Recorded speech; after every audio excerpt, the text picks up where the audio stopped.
Hello, one and all. My name is Josh, and you are listening to the InterBrews podcast, and we have got a dandy of a show. But before we get to the dandy of a show that we have just in store, just down the dial there on your iPhone or whatever device you happen to be listening on, I want to remind you of the InterBrews Patreon page where you can help support Houston Craft Beer Audio. We've been doing this for a while, years now. 8 years? 8 years or so.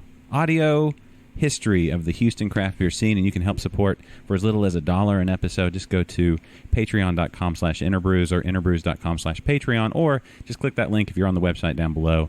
And any help you can and will and are willing to give is much appreciated. But hey, we're just glad you're listening, so thanks. Whatever you decide to do. Tell a friend. If you have no money, just tell a friend. And if you have no friends, just keep listening. I'll be your friend. Here we go. The following is a presentation of Stewed Productions.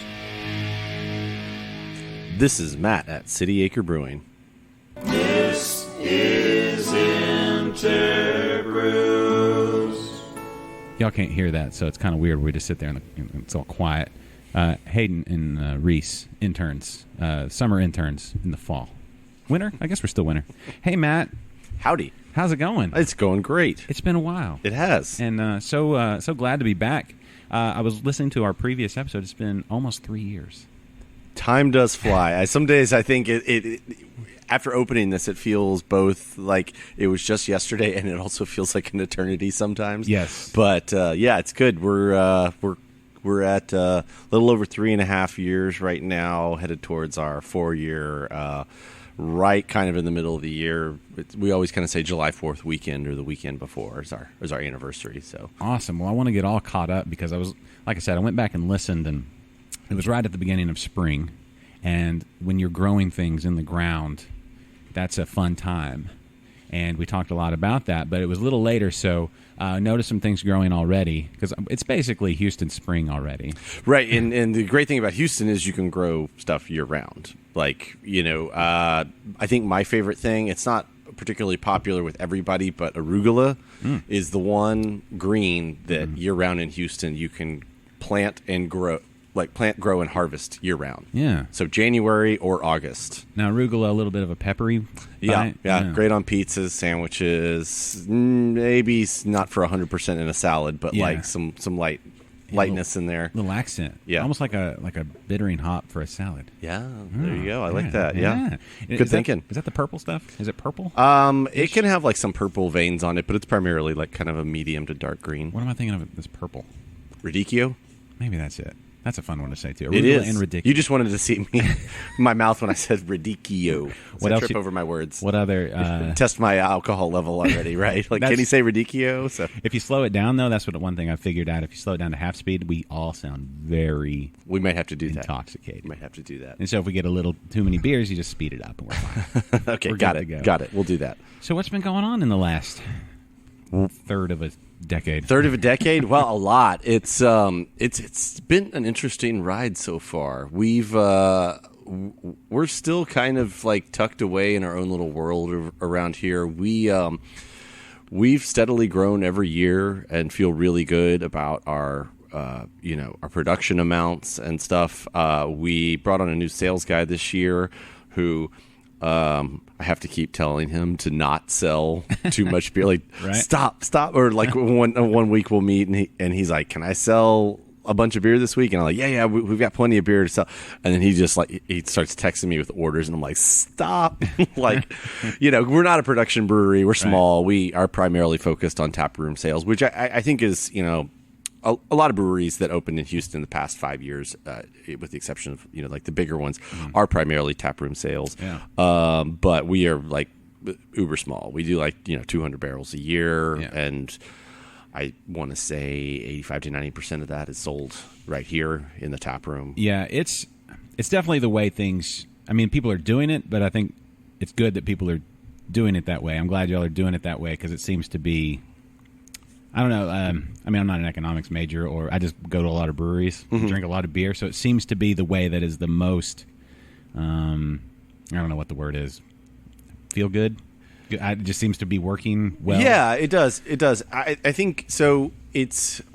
So what the burden is on is for the brew pub, as we are, to bring people there, to get the butts in seats, as you say in the industry, and versus if you're a packaging brewery, St. Arnold, then while people have found great revenue streams in their tap room for breweries that size, hence St. Arnold's beautiful new beer garden that they opened, primarily they are wanting to be on tap places, and then the kind of burden is on the bar owners to sell the beer, but it's a whole nother game, to get into. And, I'm not, we're not really, I don't say we're not interested, but we don't have plans to be on like store shelves. So we want to be in Kroger or HEB. Like that's a even tighter market than going around to the bar scene. And it's like our whole thing. When I first kind of dreamt this up, 20 years ago, when I told my wife on like our second date that I wanted to,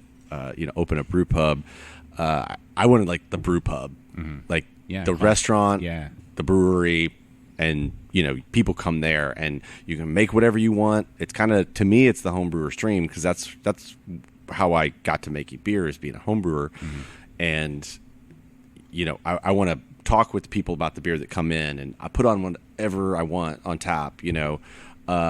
Versus, if you distribute, you got to get label approval, alcohol testing, you go through all that, and then you got to find a place for your product. And we've got some great bars that carry our stuff, and we've got great relationships with them, and we kind of basically, when we started selling, I was the original salesman, because we weren't even really sure what the market was for support. Like, people love our beer when they're in here, but out and about is a kind of a different thing. And so I just started with like going to bars that I went to. I was like, hey, bartender, me, like, would you like to buy some of my beer? And and so we kind of just started with places that we like to go drink, and that's kind of working out from there. Yeah, it's I'll say, as a podcaster versus say like a radio guy or something like that, the picking your spots really appeals to me. Yeah. And I think it seems a lot of the, I don't know, not the economy, but, the economy of beer drinkers, I guess.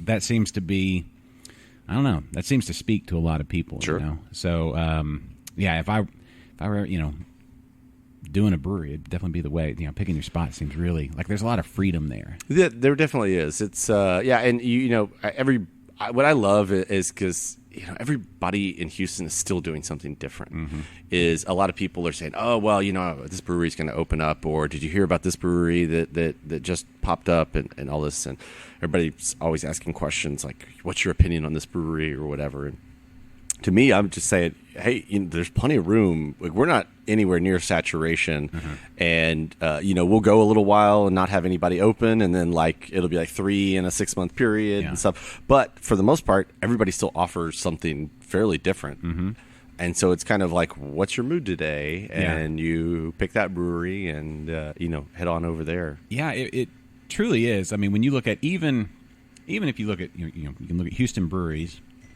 but then if you look at Houston breweries with full-scale restaurants, which is literally a handful, but everybody's serving different food. Everybody's taking their own approach. It's like, how does their beer pair with their food and everything? So it's all very different. And Houston's so big. It is.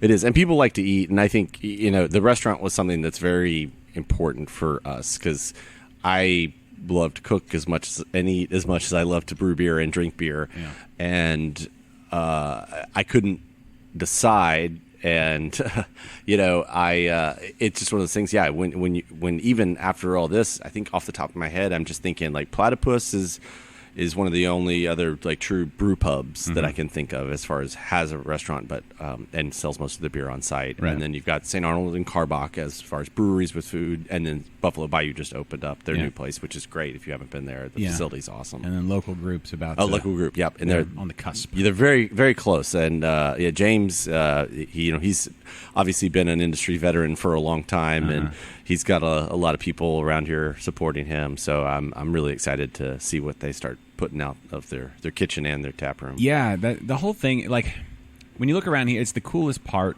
Well, not the coolest part. I don't know. All parts are cool in their own way, but one of the coolest parts is to see, like, what you've done and what they're doing as far as taking a space that was like less than inspired, I guess, before you moved there, and then bringing the inspiration of people come to this place for the beer and the food and the community and all of it, and it's like something that just, I don't know, like you had to look a little deeper.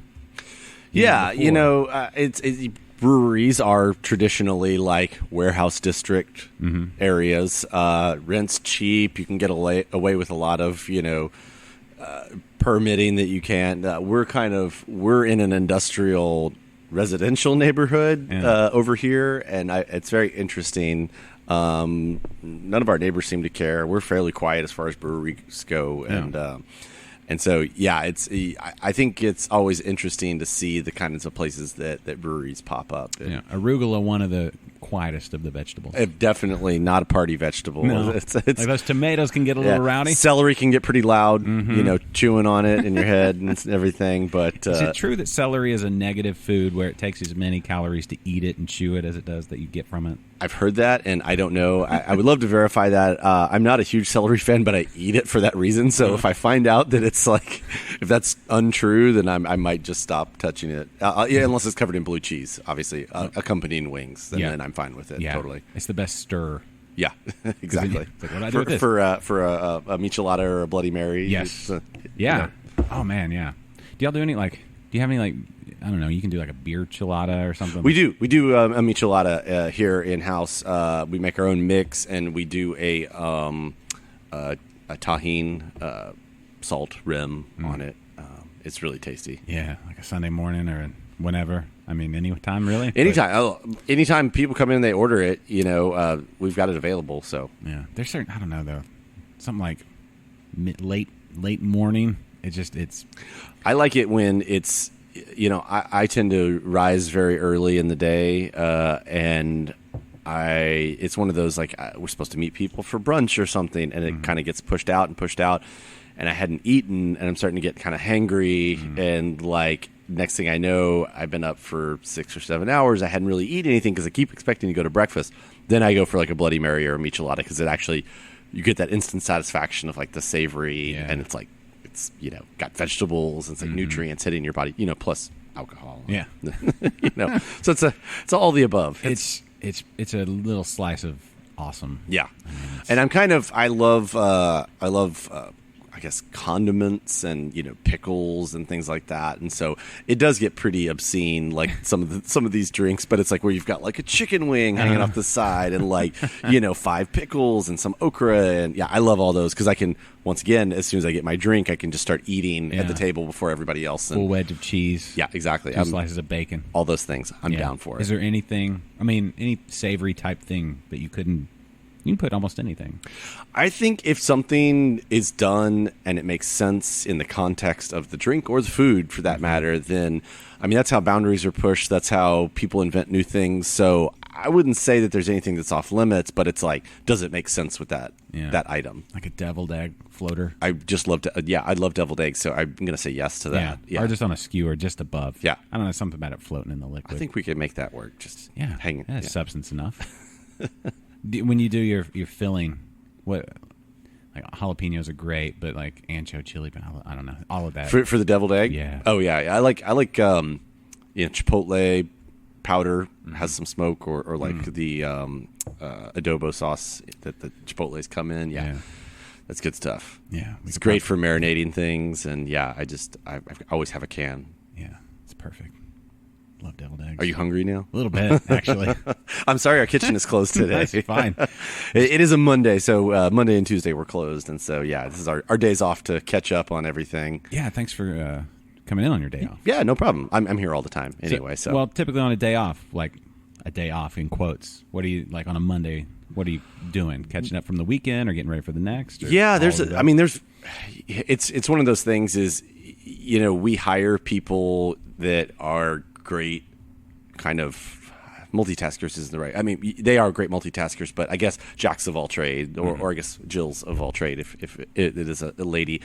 People that are really good at different things, because you never know if you have kind of this perfect storm that happens occasionally where it's somebody calls in sick and somebody's working an offsite event, and being a small business, we don't have a lot of extra staff around, and so it's we'll hire somebody and be like, hey, cool, you can have a shift a week. And they ask for more shifts. And we're like, do you want to mow the lawn? And they're like, okay. And then they end up mowing the lawn one day a week. And then it's like, hey, he's pretty good at that. Do you want to repair picnic tables on Tuesdays? And he's like, yeah, I'll do it. And so it's like, that's kind of how it's like people come in here and, we get a lot of people who are customers that are interested in working for us. And it's kind of how you build a good team is you just kind of like, as soon as you realize that people are good at stuff, and I always have this conversation that I have with people about a month in, and if I notice that they're doing well, is I'm like, hey, what do you want to do here? Like, if you had your choice, like, what would you want to do here? And then, I usually get a decent answer out of them. I'm like, well, we can make that happen. Like, you still got to work one bar shift a week because we need you for that. But, do some light carpentry or so. There's, it's an acre, so there's like tons of stuff breaking all the time, and kids pulling fence posts down or knocking over the bird bath, and things like that. The old cannonball into the bird bath. I think the most fun I've had at jobs where I didn't know what I was going to do when I got there that day. Like those early jobs when I worked for my dad and stuff like that. It's like, all right, just tell me what I'm going to be doing. And it was something new every day. Kind of challenges to figure out what you're good at or what you're really bad at. Yeah, no, for sure. And we have a full like workshop here. It's not like organized well or anything. It's like there's a chop saw laying on the ground, and that's where you're going to cut the boards. The table saw's on the other side, and like there's no dust collection system, but we do have like every tool that you could ever want, pretty much. That's and cool. So we also tend to hire these people that are like, well, that part is like $30 at Home Depot, or we've got everything to make it here. And like Home Depot's just right across the freeway, so it's not like we have to drive far. It's like, nah, let's just make it, and we'll just make some part. And I don't know, it's just kind of the fun of it. Everybody around here is like that. Our chef is like that. Like, he's in the wood shop if it's kind of slow and the kitchen's got it, and he's like, oh, I'm going to go do this, and he'll just go play around in the wood shop and do some stuff. That's and cool. Yeah, we just have a lot of, everybody, it's like, hey, this light bulb's out. Somebody, I'll change it. There's no, it's good and it's bad, but there's nobody that has like super defined tasks. Right. It's like, hey, this person's here this day. They're just going to take care of all these things, So it's fun. It keeps things interesting for sure. Yeah, that does. I wish my job had a workshop, like a wood shop.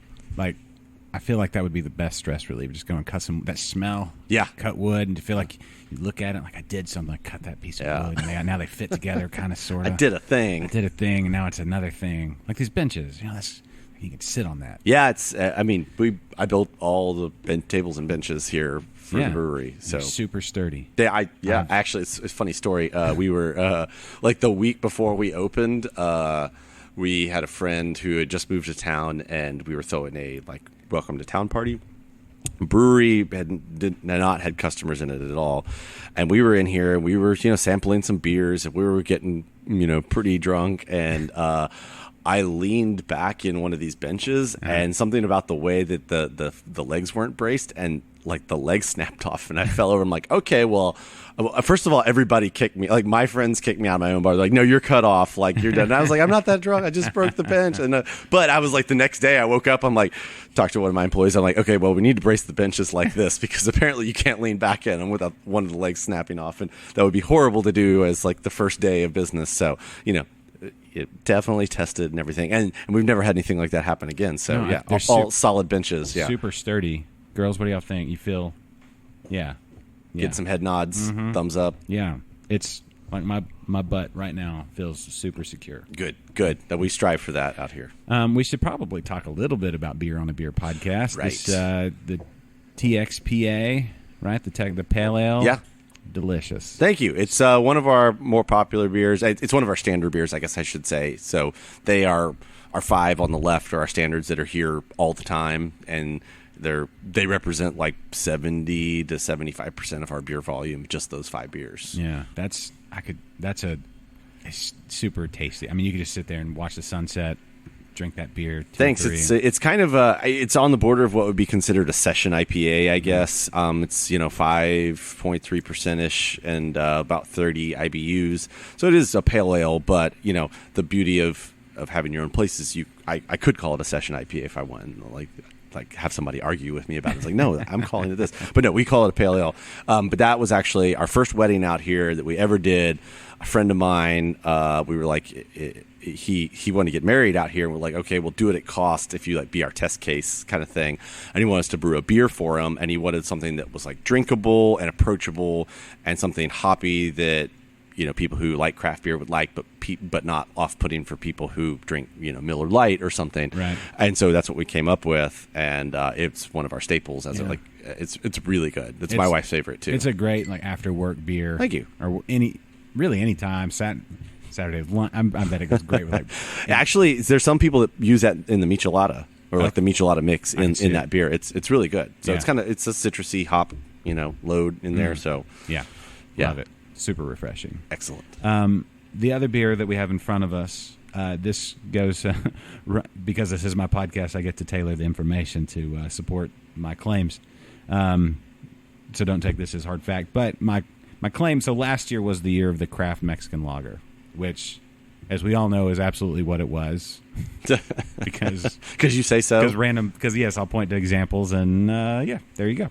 But I'm thinking this year the resurgence of classic Belgian styles. I just think they're due.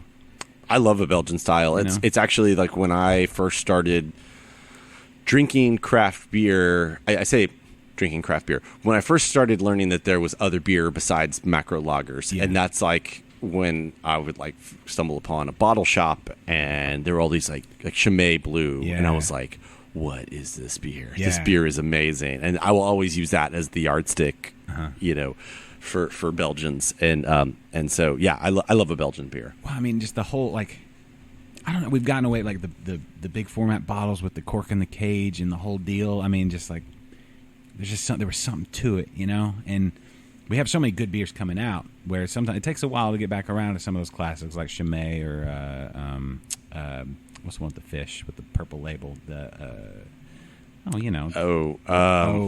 Starts with an O. I'll come up with it here in a second. Omegang. Well, there's Omegang, but then the one with the fish. Oh, the classic Brett beer. It's this one, the way I'm doing my hands. A bottle shaped like this. Or what am I thinking of? It'll come to me in a minute. Yeah, glass Orval. Oh, Orval. Okay. Which anyway, I'm thinking Trappist beers and things like that. Yeah. There was there's a grandeur to them. They have their certain glass and those big heavy bottles, and they go so great with food. They're like these classic beers, and it's something that's so wildly different from what you can get in the state, or you could get in the States. In the early 2000s when I first started drinking beer. I mean, legally, that is. Right. Which, when you drink beer illegally, it's like what you're drinking is Natural Light, because that's all you can get, pretty much. And it's like, somebody swiped it from their uncle or whatever. So yeah, Red Dog. Red Dog. I do remember there was this really poor period in college. And I was 19, and my friend and I were like literally pulling couch cushions up for change, and we scrounged together enough to buy 2 Red Dog talls. And if you remember Red Dog, it was Tommy Lee Jones did the commercials for it, and it was a horrible beer, but like you said, you drink what you could get at that point. So far cry from this though. So this is a Belgian. Do you say Dubel? Double? I'm sure I could say Dubel. I'll just say double. Okay. That's what I typically say. Yeah. How about Tripel? Tripel? I could. Triple. I like triple. I like saying triple, but I like spelling it. Triple, in the extra P. Yeah, exactly. Extra P and flipping the L and the E. Yeah. That classic Belgian-y way. This was one that we made. I was telling you a little bit earlier about it. It's actually the second runnings of a more alcoholic beer that we were making. And when you're making alcoholic beer, you can either extract a lot of sugars with more water and boil it down a lot, which we still did, but there's a lot of times where you can gain a lot of efficiency just by doing the first beer off the first runnings and the second beer off the second runnings and making them totally different. Yeah. And so that more alcoholic beer is going to be aging for the foreseeable future, and we'll figure out whatever it is we're going to do with it. And then, the beauty of this is this Belgian is ready in a month, so it's not like we just have a lot of inventory we're sitting on. We're actually getting to sell some beer off of that grain that we made beer off of. So I love the idea of second runnings. It just seems efficient. It's fun, it's how actually the double and triple were born. So I think it's a great way to do it, and it's something that when I was a home brewer and I was trying to figure out just not being able to go to a brewing school, it's I would take a batch and then split 2 first runnings in half, and then split 2 second runnings in half, and I'd have different hop schedules and different yeasts, and so I'd have like all this data on what did what, and then then try it again, and then try to repeat it, and all this, and so it's just very like good way to collect like empirical data on what happens in the brew. That's the best. I mean, I love that part of home brewing, where taking the same base and then what can you do differently with it, whether it's pitch a different yeast or different hops or whatever, completely different beers from something that started and then I don't know, there's something about the second, it just seems, I don't know, it's like children maybe. Like you have one child and then you have another child and they're completely different personality speaking. Anyway, they're not even paying attention, so it's fine. I think I heard some eyes rolling maybe. Yeah, you heard it. Yeah, I heard them too. It's funny how loud eye rolling can be sometimes. But yeah, no, this is great. Thank you. Like with a steak or something. Like, I'll just sip on a Belgian, and it's really good. We got a wit coming out too, so because it was one of those, we made the second runnings beer, this double, and then I was like, well, I don't want to just throw this yeast away because most breweries, the majority of them reuse their yeast several times. Our house yeast we repitch about 12 times. Oh, cool! And but I had this Belgian yeast, and I was like, well, I paid for this yeast, and I was like, I'm going to use it again. And our blonde is a very similar grain bill to a wit beer. Mm-hmm. And so what we did is we made our blonde and sent part of it to one tank, repitched this Belgian yeast in that, and then sent the blonde runnings to the other tank, and made our blonde with it. I would imagine. I mean, I don't know this for sure because I haven't. You tell me. You're the expert. But Belgian yeast would kind of lend itself to, using more yeast, like more generations as far as. That's hard to say. I don't know about that. I don't know what its viability is long term. So that's some of the things that you come upon at a brewery, where it's like your turnover and how often you brew limits how many strains of yeast you have. Right. And so I haven't had enough experience beyond, say, like 2 or 3 generations of Belgian yeast to make a statement on that. Okay. It actually does benefit from underpitching quantities a little bit. Stressing out a little bit, it increases phenolics, so that cloviness is exacerbated by that. And it's like train, like you see those the MMA fighters are training with like a snorkel. Yeah, exactly. Yeah, just like it's just a different result, And it's like it's funny because everybody always thought like that the Belgian brewers, the monks, they're like, oh, they're they use this like candy sugar, and like they're like these expert brewers and stuff. And what you find if you do read a lot on them is a lot of them are just dumping like just regular cane sugar in it. Like it's not all this fancy rock sugars that you can buy as a brewer. I mean, some of them are, but like a large majority of them are just like dumping sacks of sugar in there. And a lot of them don't have temperature control either. Mm-hmm. Maybe now that like they're modernizing and everything, but a lot of those flavors that you're getting off of those is they'll pitch it and then let it free rise in temperature. And Belgian yeast, for the most part, can go into the 80s and not have too bad adverse effects. It was Quebec before Quebec. I don't know. Yes. Really? What do you think? Have you used Quebec? Seems all the rage. I haven't, just because it's like I'm a little set in my ways, and like our house yeast is the perfect yeast for us. Like I can kind of abuse it a little bit, and it's totally fine. Like you can underpitch it.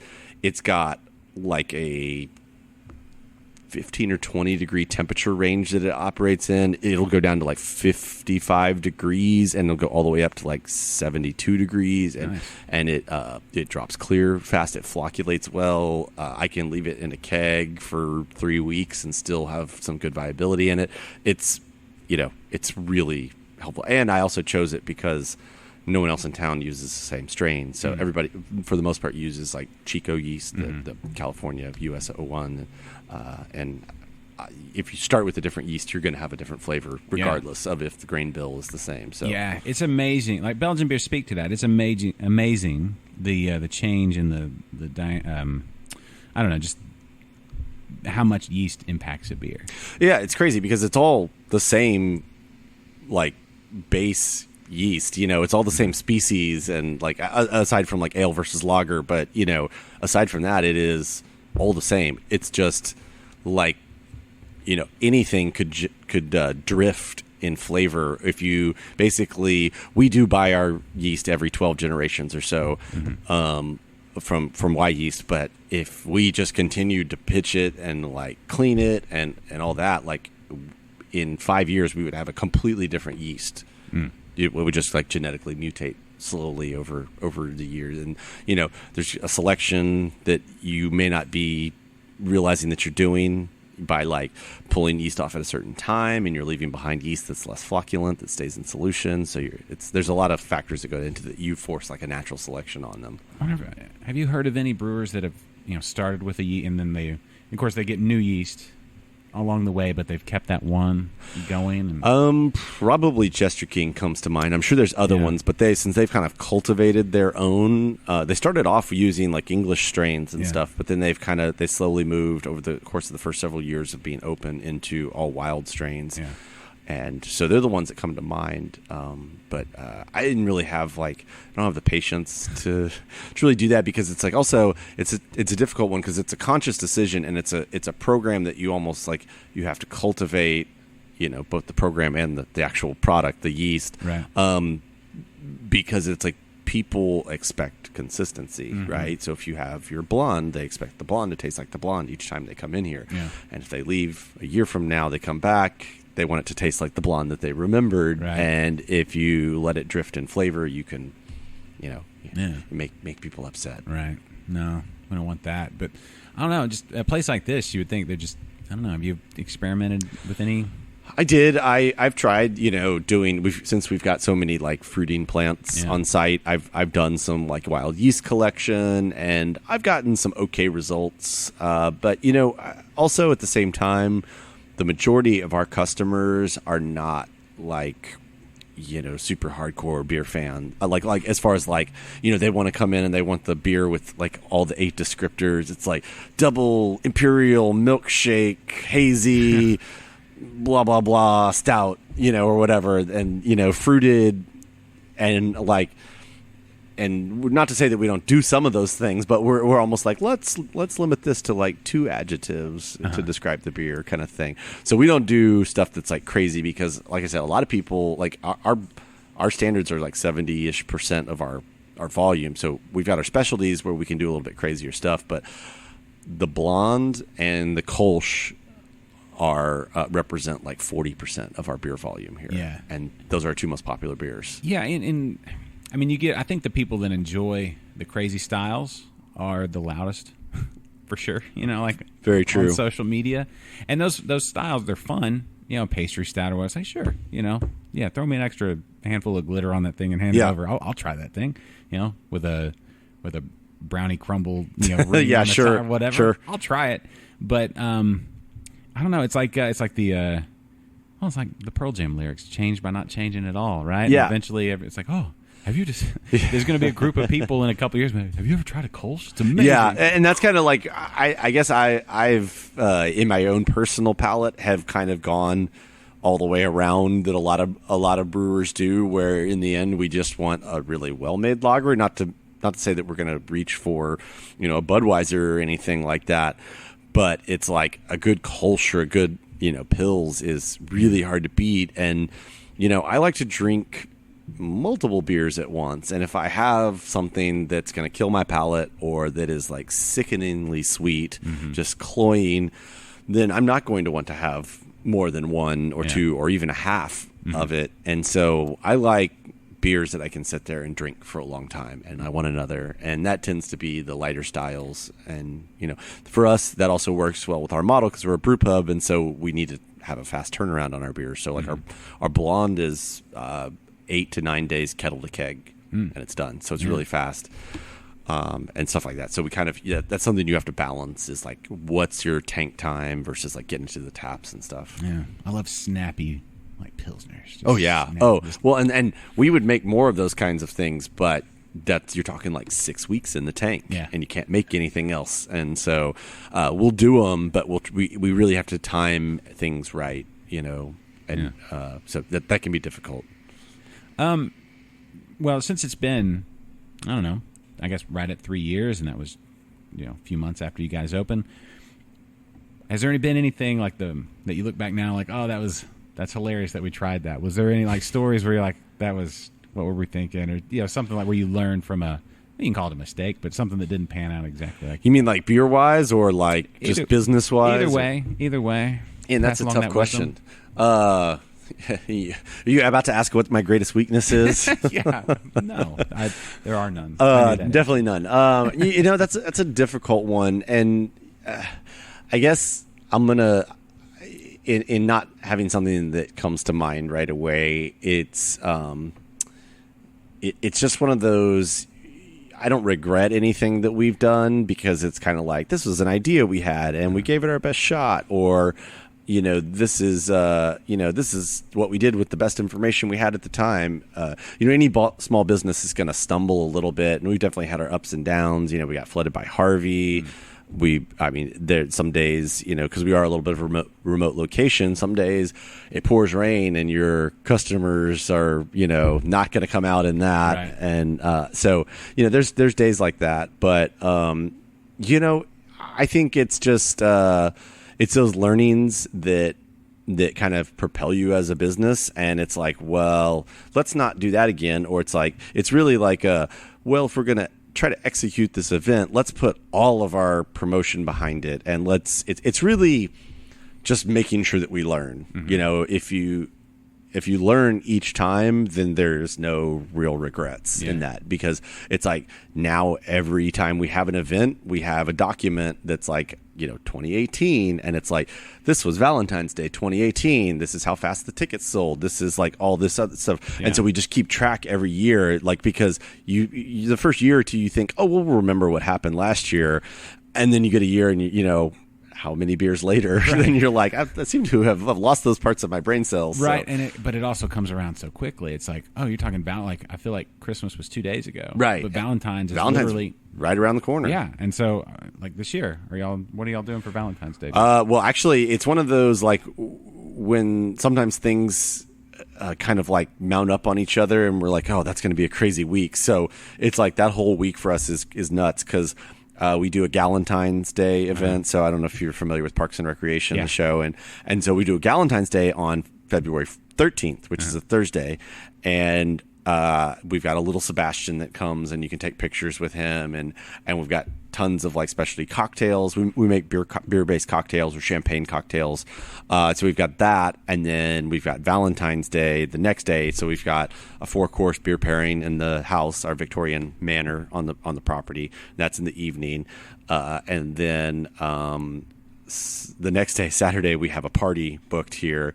And then Sunday we have our Cellar Bounty, which is something that we did for the first time last year. Mm-hmm. That was a big success, and it's something that, I really hope we get the same weather we had last year. It was like absolutely gorgeous. It was like 60 degrees, clear and crisp, and it was on a Sunday, and it was beautiful. And the Cellar Bounty is when we release a bunch of beers made with ingredients that we grew on site, and so some of them are very limited. Some of them, it's like, well, we got 60 bottles out of this, and they're not expensive. You may pay $10 to $15 for a bottle, but it's like, that's the only time that beer's ever going to exist. That's cool, because it is based on the grapes that we grew here, or the oranges that we grew here, or we've got about 60 perennial fruit bearing plants on site, a bunch of citrus. We've got pecans, wine grapes, lemongrass, blueberries, a bunch of stuff. And so I'm really excited that's coming up. We're working on that. We've got one of our more popular beers is our Suspiria, which is a blood orange blonde. And do you have a blood orange tree here? We do. It's right on the other side of the kitchen, actually. We've got a little one. Well, it's about as tall as Hayden here. It's we get fruit twice a year. Nice. No, we actually had it was an issue. Like, we didn't get fruits for the first several years, and then we got it one year, and then for like the past 4 years, there's been like a weird late freeze, and we'll like lose all our blossoms, and then so this is the biggest harvest we've ever had. So we've got a lot of blood oranges right now. So we're gonna make What's that? Is it planted in the ground? Oh, yeah. It was actually the first tree that I think I ever planted out here when I bought the property, which will be 11 years coming up this summer. Cool. Yeah. Those blood oranges, man, they're so good. Oh, they're really good. So, yeah, I'm excited because we're going to do an imperial version of it this year. Yeah. So it's going to be like a 10% imperial Suspiria blonde. There's something about when you get that fruit that grew on your own land and you saw it, it's from a blossom, and then those little green little, things. Yeah, the pop, little peas. Yeah, they pop out, and then you say, all right, then people ask, hey, why you got a lot of limes there? It's like, oh, no, Yeah. those are oranges. It's fine.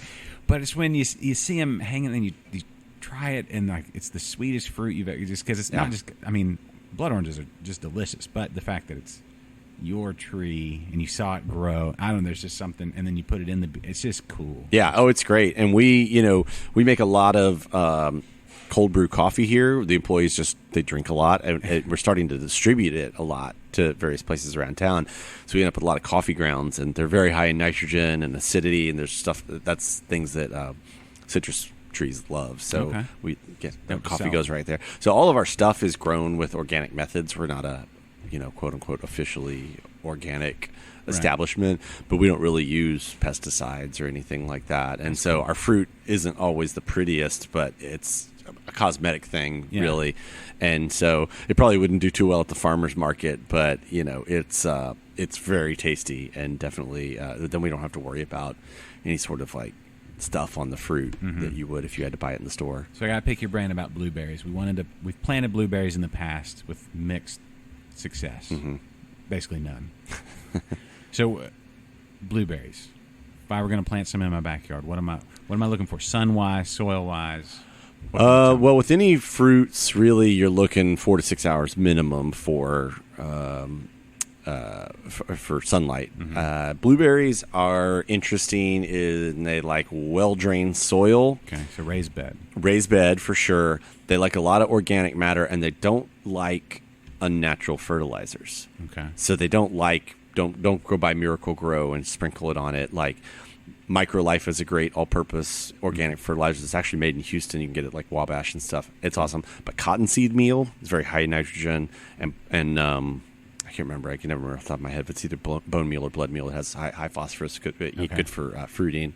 And so those two things, plus a little bit of sulfur or gypsum for acidity and loosening the soil, and then it's like drip irrigation. So it's like if it stays like hydrated but not wet because of the raised.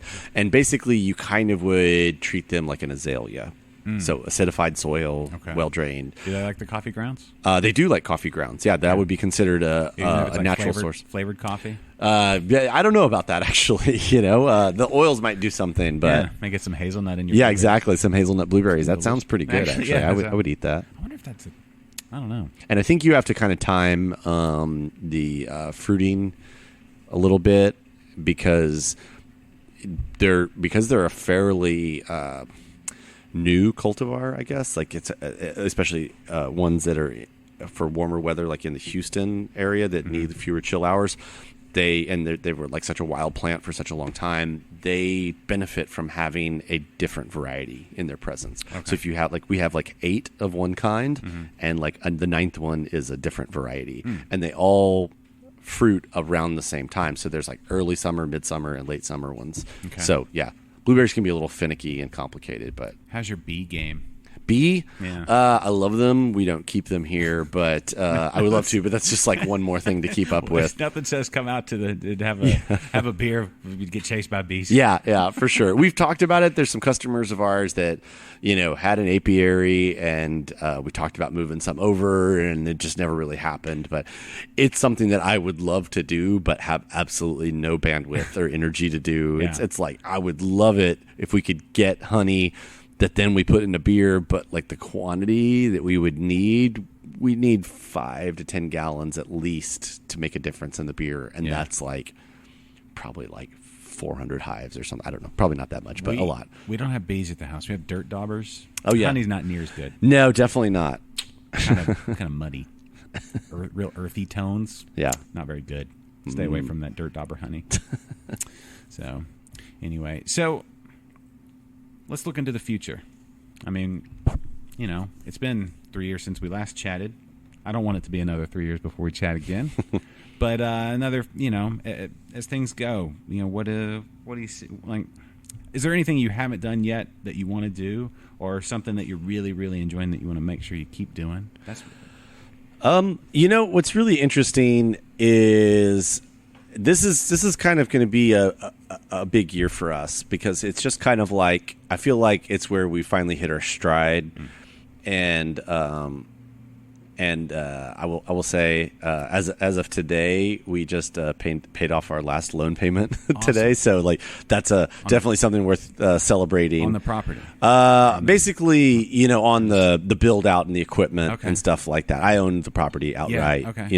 And that's big. Yeah, so it is, and so it's kind of like you don't have that thing holding like hanging over your head anymore, and so it's kind of like now we can kind of do whatever we want. Like we can get a little risky with stuff. We can, I've kind of spent this last year, like kind of being less micromanaging and letting my employees kind of give their ideas and kind of forge their own path and be like, I want to do this thing. And then me being like, well, let's figure out how you get to do that thing, and like supporting them and growing it how they want it, and giving them a lot of ownership in those things. It's like as far as events and like, both, on-site and off-site events and things like that. And really kind of having a say in how the business goes, as far as like a concept. And I don't think we're looking to open another store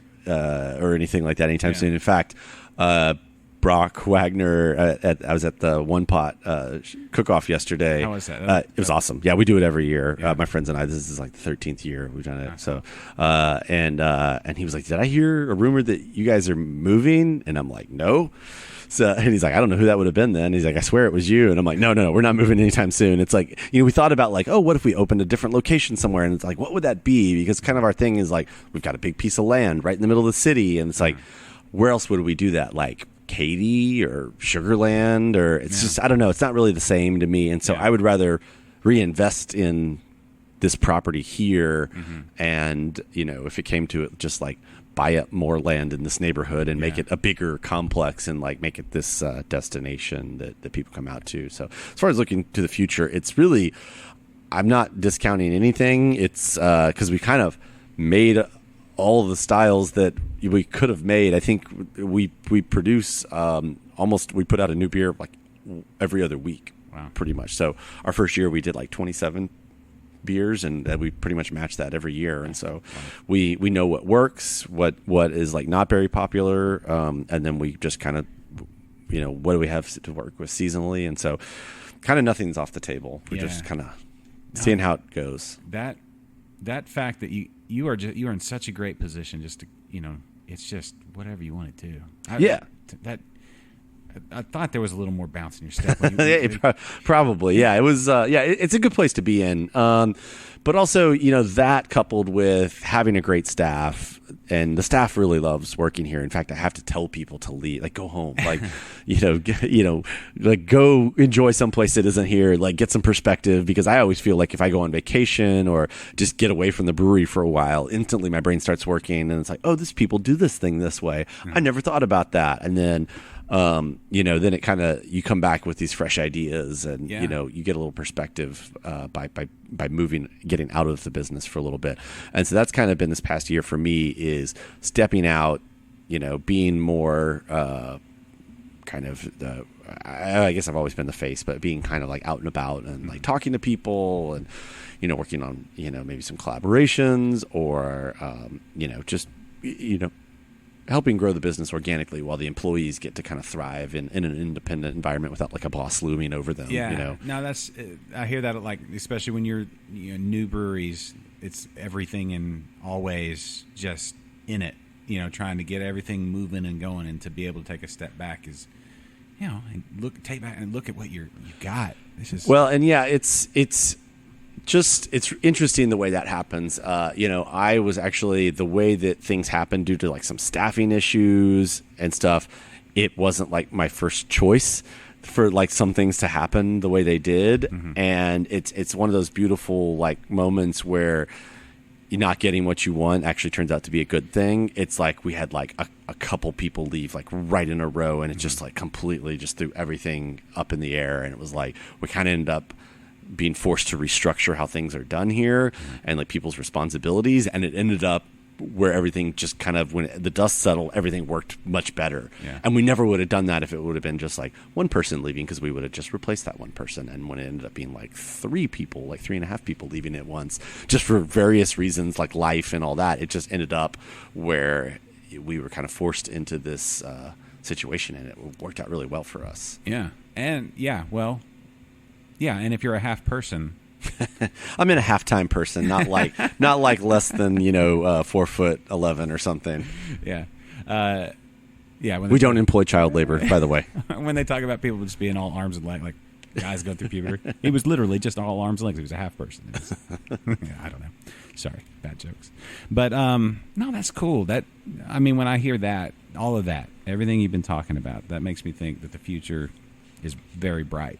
From an outsider looking in, I don't know, from somebody that just observes I guess you can call it just observing and talking, flapping my gums for a living. Well, it's good.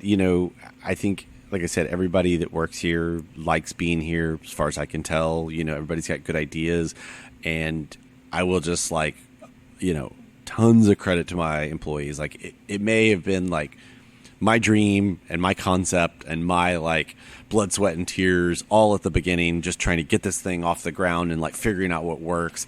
But like they've really kind of taken up the mantle and like run with it. And they've there's really kind of, we're at the point where like we might have somebody join our team and we're like, that person's not going to work out.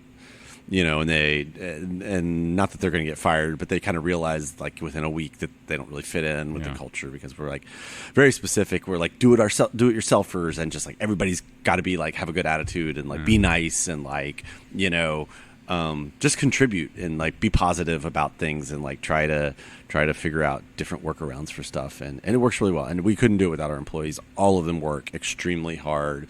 And, it's one of those, I wish I could be paying everybody $1 million kind of thing. And, it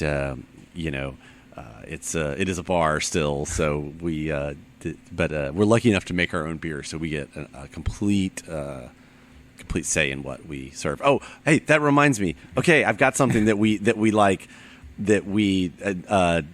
a misstep, I guess. Okay. You were asking for things like all of a sudden it just hit me as soon as I said that. So not to backtrack, but no, it's good. I wouldn't say even like a misstep. How did you phrase your question? It was like something that we wouldn't do again, or just like a lesson you learned, or something that once you got through it.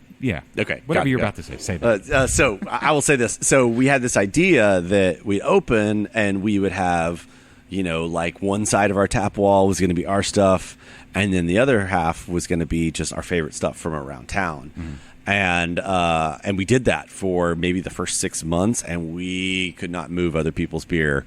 Like it was great, but it's like you want to keep, we'll have like Yellow Rose on tap, and it's like that beer should be very fresh. It's a great, considered one of the best IPAs in Texas. Yeah. And sought after outside of Texas. But it was like we were having a hard time selling other people's beer because we had our own, people wanted to visit a brewery. And I get why some people may do it. And we did it because you have to have a beer and wine license as a brew pub. So we can buy wine and beer and stuff. So we do sell other people's wine now. But like the first 6 months, we were just like, I don't know, man. Like we would sell it, but it represented like, 5 to 10% of our alcohol sales. It was really low. And we kind of did it as it started off like as a way, hey, we don't know anything about beer production, like production schedules. I can say, it's a lot different from home brewing. It's like the most I would get is like, I'm going to brew for my birthday party next month, and it's like I can hit one batch on one date, kind of thing like that. But managing different days and dealing with a natural product, we were like, well, let's have these other beers on tap just because we don't know what we're going to be able to produce and stuff like that. And they didn't sell. And so when we decided to start distributing, when brew pubs were allowed to distribute in 2014, we started distributing, and one of the weird rules is you cannot sell other people's beer if you self-distribute. And we're too small. There's no way a distributor would ever want to sell our product. Like Right. it's not worth it to them. Especially if like I treat him like my sales guy, where I'm like, no, you can't sell any beer this week. A distributor would absolutely hate that. It's like you're going to steal our blonde from the tap room. Our customers expect to have the blonde. We can't sell it. So now we just like maintain accounts that we know that we can we can supply them, like because we've got our regulars and they order on a pretty good schedule, and so so we're like, well, we sold everything. It actually, I want to say, I remember it was right around the time that Schlabach like sold was we were like, nope, we can't do this. We're done, because our Silver Eagle rep was coming around and like, hey, you guys want some Schlabach? We're like, we normally would, and I promise this isn't over the merger acquisition thing. It's still like we're not selling anybody's beer anymore. So, it was. So that's kind of, I think, probably the only thing is like that didn't work out. Otherwise, you get stuff that you put on the menu that doesn't sell and you cut it later, but that's probably about the only thing. So sorry to answer your question like 30 minutes after you asked it. But. Totally worth the wait. Oh, good. I'm glad. I would. That's not a regret I would ever, like if somebody asked me and what were the regrets of the podcast that you did with Matt in the city, I'd be like, not asking that question, and that's not on the list. As long as you answered timely, right? Within the confines of the I don't do like an addendum later. Like, actually, I thought of it. Send me an MP3 file later. I was in the bathtub and I was thinking, and that might be a great podcast. I mean, do it by Skype or something. Yeah, for sure. From the bathtub, from bathtub to bathtub or something. Just everybody's super relaxed. Sure. It could work. I mean, recording equipment, I don't know. It maybe logistically. Yeah. Electricity. Yeah. Okay, maybe not. Yeah. All right, we'll look at it. Get into that next episode. But we're not going to be in the bathtub together, probably. I'm going to go what size bathtub? It's pretty small. Okay. I mean, we can wear trunks. Yes. Just I guess so. This until is going a weird place. I didn't expect it to go there. I'm just saying, until everybody's comfortable. Yes. Okay, there you go. That's my main So thing. a full tuxedo for me then. Sure. Okay, cool. Yeah, if that's super formal. Very formal. Not very clean, but super formal. They say that about me. I'm a very formal guy. Yeah? Yeah. Tuxedo in the bathtub. That's that name of a beer. Yeah. Shower tuxedo. I don't know. That's actually Chubby's, the brand Chubby's does make like a pool tuxedo. It's like a terry cloth tuxedo jacket. Yeah, it's pretty amazing actually. Okay. If you're in the market for that kind of thing. Why not? Well, okay. Well, I feel like that's a pretty good place to. That's a good place to stop. We've made it awkward enough that we can just end. I think the perfect amount of awkwardness. Okay, cool. Girls, do you have any questions? No. Okay, no. We answered them all? Good. Thank y'all for being so quiet over there. People didn't even know y'all were here. I could have said nothing. They won't believe that they were here. Yeah, they're thinking, why is he talking to the people not saying anything? Did we get our homework done? Close enough? All right, we'll figure it out. Well, Matt, thank you so much, sir. Thank you for having me. I appreciate you coming out. Yeah, let's do it again a lot sooner. Yes, definitely. Hey, we got a 4-year anniversary coming up into June, and I'll be here. Let's see. Like I mentioned, all the Galentine's Day fun, and then another shameless plug for we do movie night. We're doing an 80s comedy series. What did I see y'all have? We've got When Harry Met Sally this Friday on the 31st. It's basically the last Friday of every month between now and June. So we've got like Breakfast Club. We've got Back to the Future. Not in this order, but it's a lot of fun. It's all online, but yeah, I'm really excited. My wife is a professional film critic. And we both love movies, and so she programs all the movies here and stuff. So they're a lot of fun. How do you become a professional film critic? Is there like certifications? No, just a lot of hard work. She basically worked really hard and reviewed movies for free for a long time until she'd built up her own website, and then was able to show it to somebody. And just springboarded her career. And so professional movie critic and movie magazine editor also, and co-owner in a brewery. That's cool. That'd be a fun podcast. Maybe we just do a movie episode. Sure, we good. Let's do that. All right, I'm ready when you are. All right, we've got all of them planned out for the next 6 months. So let's do that. Let's do a movie episode, just talking about and like pairing beers. I would love that because we also have themed food for each of these. Like we've got When Harry Met Sally, we were doing paprikash. Yeah. If you're familiar with that, like I'm trying to think of all of them. Like Back to the Future, we're doing like diner food. Like we're doing like milkshakes and tater tots, and of course like Pretty in Pink has the character Ducky, so we're doing like duck fat fries and. Trading Places, we're doing like a smoked salmon. I don't know if you remember that scene where he's like dressed in this really gross Santa. Dan Aykroyd's in this really gross Santa outfit. And he's got like a stuffed salmon that he stole from a party stuffed in his coat, and he tries to eat it, and his like fake beard is like all caught in his teeth, and he's eating it. It's really gross. Yeah. But we're doing smoked salmon as real, and Chef is really good with smoked salmon because he's from the Pacific Northwest. So we're doing fun like food for each one, and then there's like if you come to multiple ones, there's like a punch card you can get like free stuff when you show up. Oh, that sounds fun. So yeah, it's a lot of fun. Sounds fun. I want to do that. Yeah, it's kid friendly too, so you can bring the girls. There you go. You wanna come watch the movies? Sure. Okay. Cool. Huh? Well, they're good. I promise. We'll discuss it on the way home. Some of them you've seen. You've seen Back to the Future. Yeah. We'll discuss it on the way home. Okay. All right. Well, we'll wrap there. And Matt, thank you so much. Everybody, come visit City Acre. It is. We're stepping into prime outdoor beer drinking season here in Houston for the next, 5 months or so. Yeah. But, 5-6 months. And it's just, this is the place you want to do it. You want to put this on your list. And if you're in town, it's not far from anywhere. I mean, I don't know if people think about coming over to 59 as much if they're on the other side, but do it. Well, and I always tell people a couple things that brings them out here is that we are only 8 minutes north of downtown on 59. Yeah. We're on the way to the airport, so people stop here either on the way out or on the way back, or if they're waiting for a husband or wife. Yes. They'll hang out here. It's better than our chef calls it the best cell phone lot in town, rather than waiting up at the airport. And on top of all that, we're like across the freeway from Spindle Tap. Yeah. So people a lot of times they go to Spindle Tap and then they come over here, for the second part of the day. So yeah, very convenient. Yes, and to come see what's growing, see what's about to get harvested or has been harvested. All that you got to come and see it and try the beers and hang out and just feel the vibe. That's a good place, Matt. Thank you so much. I love this place. Oh, thanks. All right, well, we'll wrap there. So for Hayden and Reese, for Matt, City Acre, I'm Josh. Thanks for listening, everybody. This is InterBrews. This is InterBrews. And this is where I remind you about that Patreon page. If you want, please. Okay, enough begging. Goodbye, everybody. The preceding has been a presentation of Stewed Productions.